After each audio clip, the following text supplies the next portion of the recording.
my beautiful friends at Unity Church of Hawaii. So grateful to be with you in this format.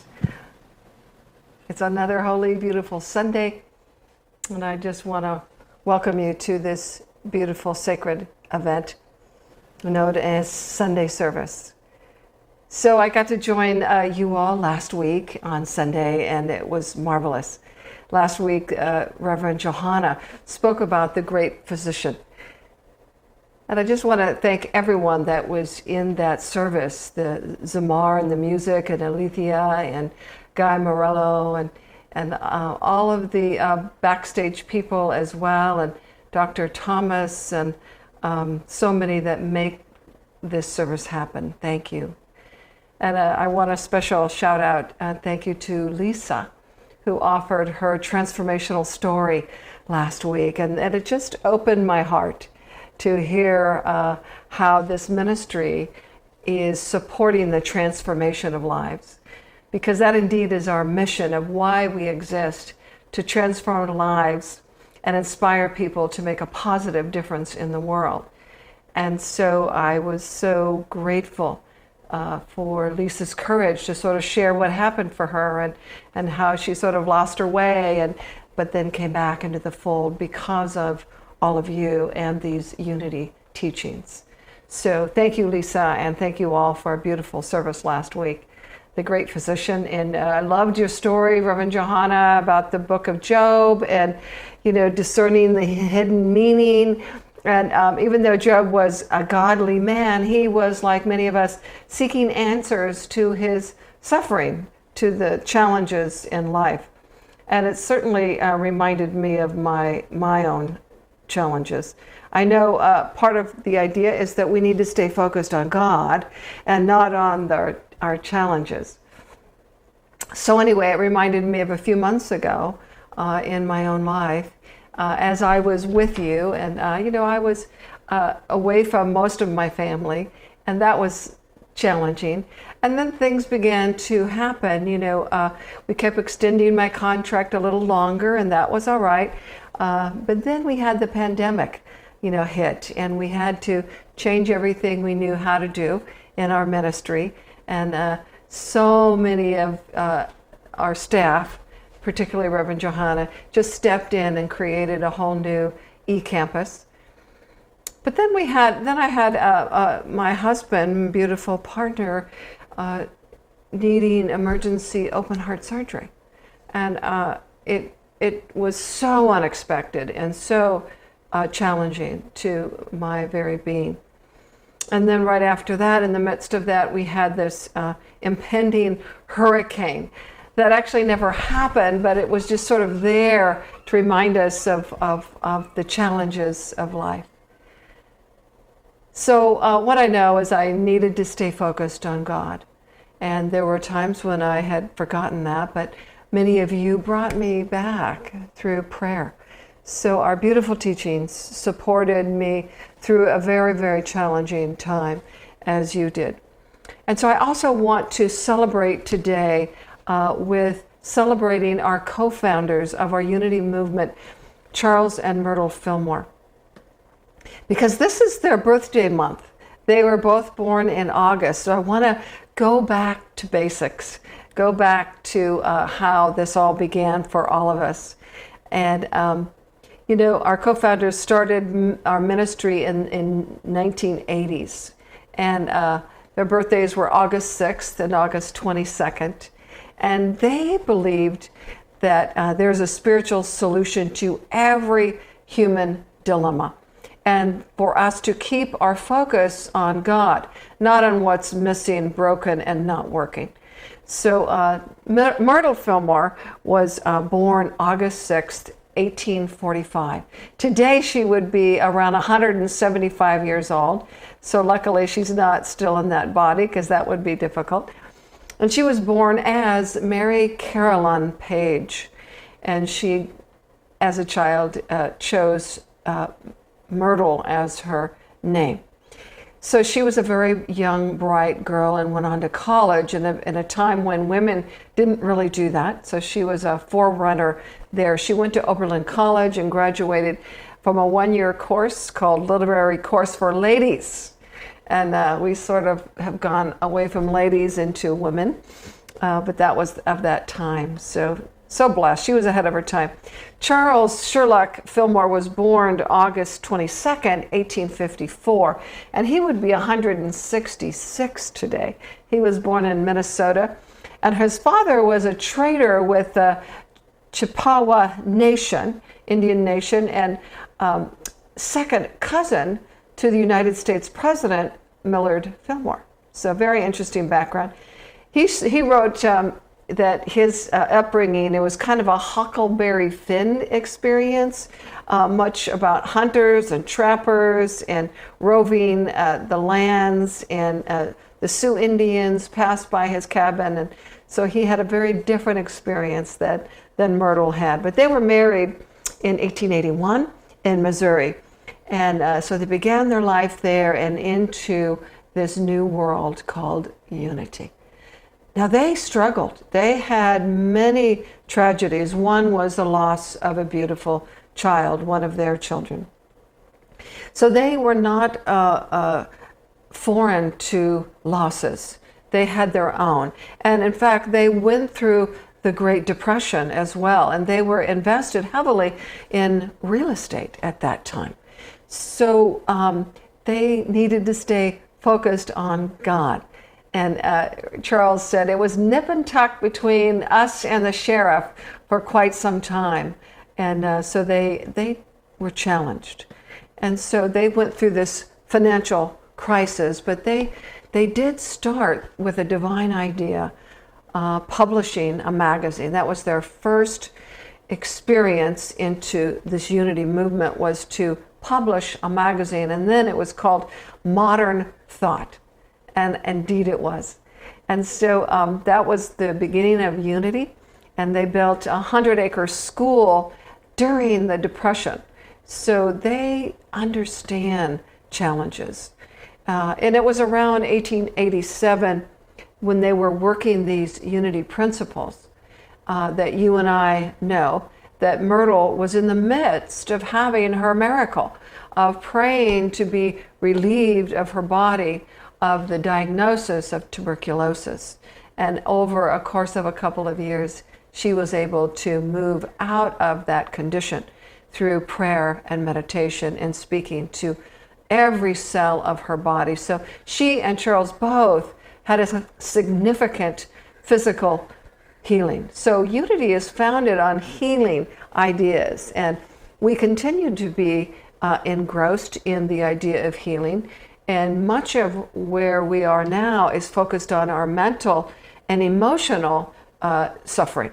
And so the Q process is about that. There's also the nonviolent communication that supports our emotional intelligence.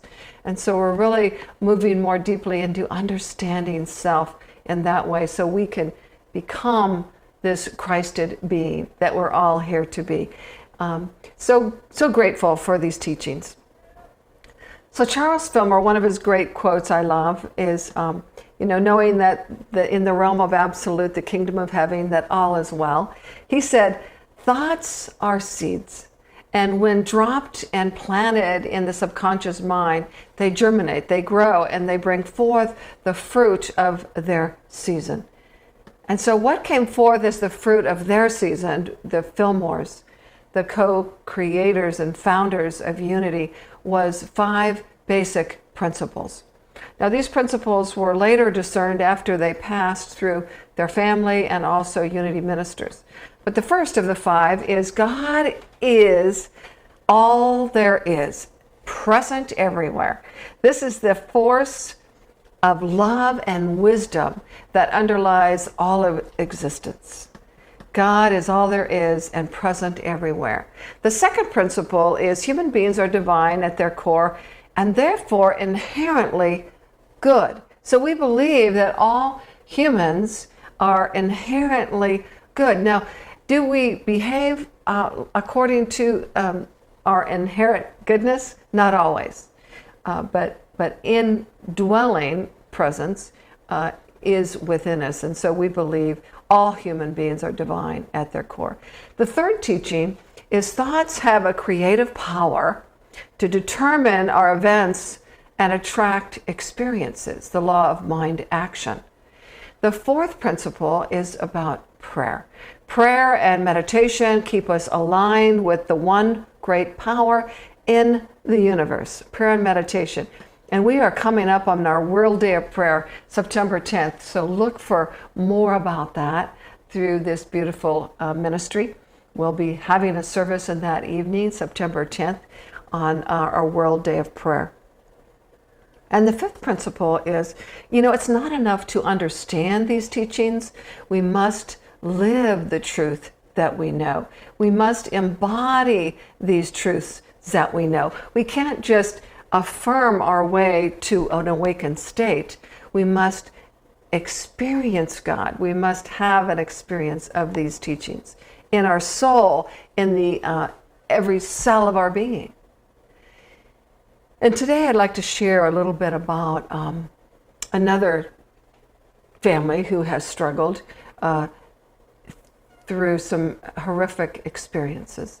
And this gentleman called Horatio Spafford in 1870 experienced quite the tragedy, sort of along the lines of Job in the Bible and Myrtle and Charles Fillmore, who even though they accomplished great things, had to experience lots of losses. So, as we know, life can be unpredictable. I know that very well. We never know what we're going to wake up to. That in one moment there's joys and the next there's sorrows. One moment there's beautiful blessings and the next there are distressing difficulties that can come very unexpectedly. Our life's dreams and plans can change at any moment. As I said, you never know what you're going to wake up to. We all know this to be true. So how can we stay peaceful amidst all of life's challenges, all the turbulence and chaos that seems to be evident in our world? So the story of Horatio Spafford, he knew something about life's unexpected challenges. He was a very successful attorney and real estate investor who lost a fortune in the Great Chicago Fire of 1871. And around that time, his beloved 4-year-old son, his only son, died of scarlet fever. And so his family was grieving deeply. And what he believed to be best for everyone is to go apart, to take a vacation to England. So he set his sails, sent his family first to England, and upon on the ship that they were, there was a tragic accident that happened. Now he sent his family and he stayed behind to finish some business. And unfortunately, in that tragic accident with two ships colliding, he lost all 4 of his daughters. And so his wife, who did survive, got to England and wrote to him and said, "Saved alone. Saved alone." And so in that tragedy, he immediately set sail to England. And at one point during that voyage, when he was on that ship, the captain notified him because he was aware of the tragedy that he had gone through. He wanted him to know that they were just about to come upon the very waters when they had the shipwreck where he lost his daughters. And so Horatio went out into the sea and talked with God. He listened deeply. He asked for comfort of how this could be happening. And he received these inspirational ideas from God. That indeed, it said this, "When peace like a river attendeth my way, when sorrows like sea billows roll, whatever my lot, thou hast taught me to know, it is well. It is well with my soul. It is well with my soul. That at some level, God is in the midst of these challenges. So his faith and trust in a beloved God carried him through those life challenges. Carried him through. As I'm sure that has happened for you, for me, as it did with Reverend Johanna, who talked about that last week. And much like the Fillmores, there's an appearance of there's not enough resources, maybe not enough money to purchase the property that they had envisioned for Unity, the school. But underneath that, beyond that illusion of the lack, all is well with my soul, because I am connected to something much greater, much that is beyond this world. That is how we get through these challenges. You know, there is a pandemic happening. There are people all around us maybe suffering, maybe dying. But at some level, all is well with our soul because we are connected to something greater. Maybe the retirement account that you have is shrinking, but at some level, God, all is well with your soul. Maybe my job is coming to an end, your job is coming to an end, but at some level, there is a presence that is greater than this life circumstance, and all is well with my soul. So we can take refuge in this beautiful, beautiful hymn that supports that even this external world that sometimes feels like everything has been stripped from us, that there is something happening greater. God is sourcing us. That the soul is at the very center of who we are. That there is this mothership at sail. This mothership knows where everyone is going and sets us in the direction to sail. And there are many, many boats that the mothership is guiding. The soul is the mothership, and we are one of these little boats, an individualized expression of the one.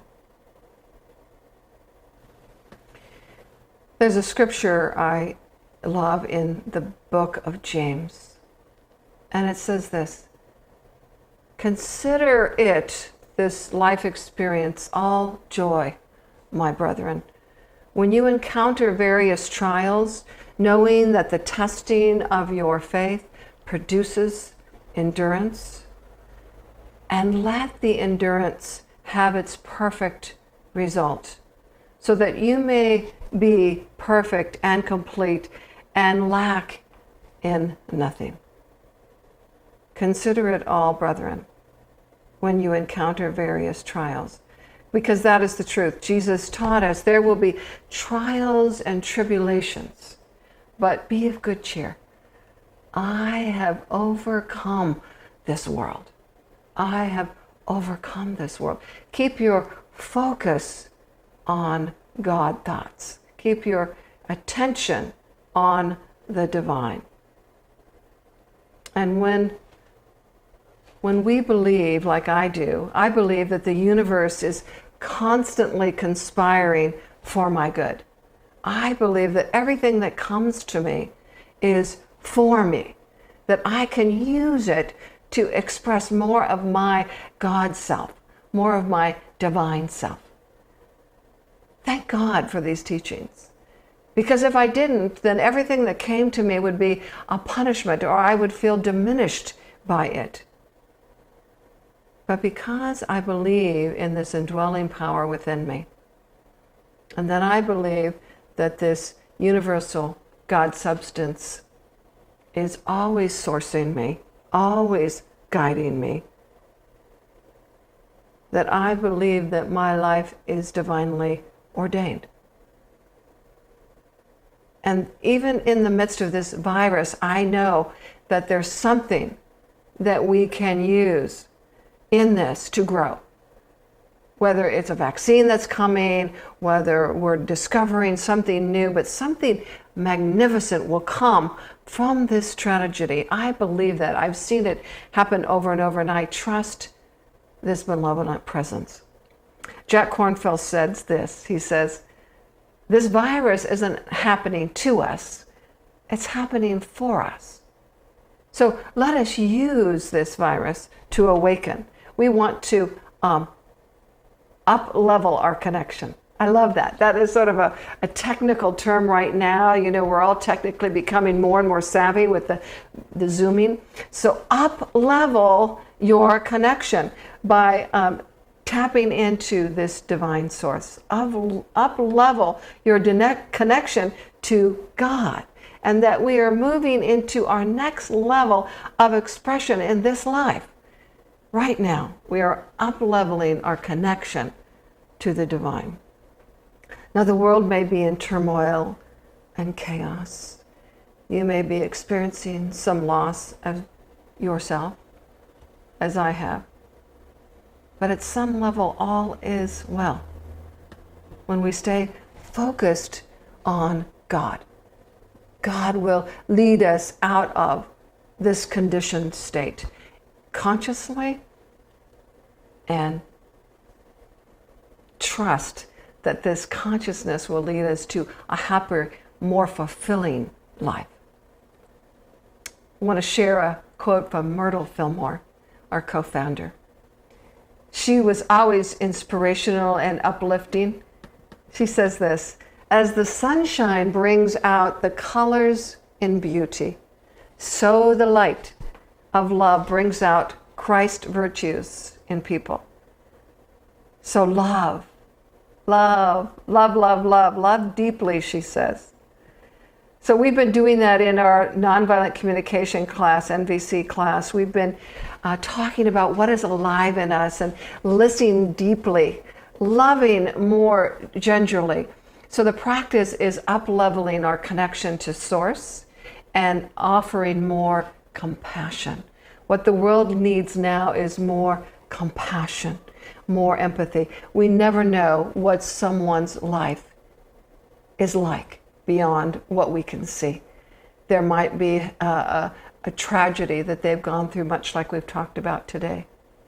And so perhaps we can't always say that everything is well in our world, that there will always be storms to face, and sometimes there will be tragedies. But with faith in a loving God and trust in her divine plan, we can confidently say, all is well with my soul. Join me in that. All is well with my soul. God bless you, each and every one. Grateful, blessed.